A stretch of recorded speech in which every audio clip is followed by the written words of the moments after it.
let's have some taste test of this one. This is my first time to try this, and we'll see. For Valentine's celebration. Cheers! This is what inside.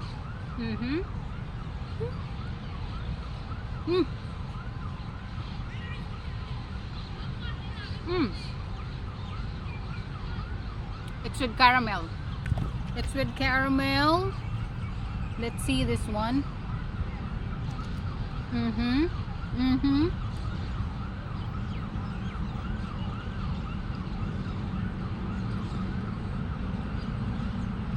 I like the caramel.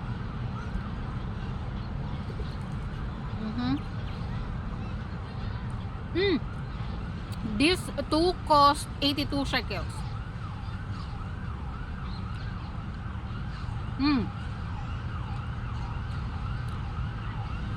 Under is there's like saltiness, maybe from the cheese.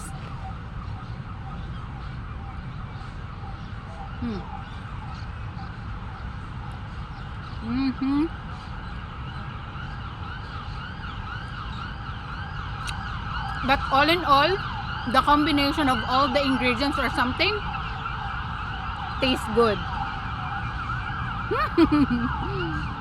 That's all, guys. Bye bye.